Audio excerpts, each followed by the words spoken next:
Kryetari i Prishtinës dhe njëkohësisht lideri i partisë më të madhe opozitare në Kosovë Isa Mustafa ka lëshuar kritika ndaj kryeministrit Edi Rama për të mos ndërhyrë në fushatën elektorale në Kosovë. Në një reagim në rrjetin social Facebook, Mustafa shkruan se kryeministri kosovar Hashim Thaçi po vazhdon të bëjë fushatën zgjedhore në Prizren, duke sjellë kryeministrat e vendeve fqinj. Kryeministri i Shqipërisë zoti Edi Rama përmes postimit në rrjetin social Facebook zbuloi se mbledhja e përbashkët e dy qeverive Shqipëri-Kosovë do të mbahet në 16 nëntor në Prizren. Në këtë qytet në këtë kohë po zhvillohen aktivitete përpara balotazhit ndërmjet kandidatit të Lidhjes Demokratike të Kosovës dhe atij të Partisë Demokratike të Kosovës.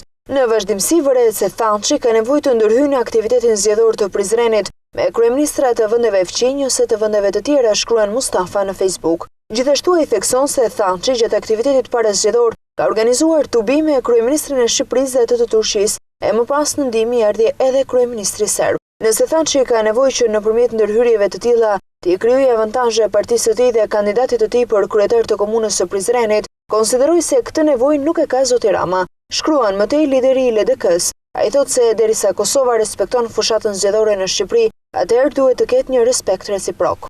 Ne jemi dy shtete. Kemi respektuar fushatën zgjedhore në Shqipëri, ndaj edhe qeveria e Shqipërisë do të ishte mirë ta respektoj fushatën zgjedhore në Kosovë. Konsideroj se kultivimi i respektit reciprok është i shëndetshëm për marrëdhëniet afatgjata ndërmjet qeverive të dy vendeve, Kosovës dhe Shqipërisë, shkruan Mustafa. 2 ditë më parë, kryeministri Edi Rama, përmes një postimi në rrjetin social Facebook, ka njoftuar se mbledhja e parë e përbashkët midis dy qeverive të Shqipërisë dhe Kosovës do të mbahet në datën 16 nëntor në Prizren.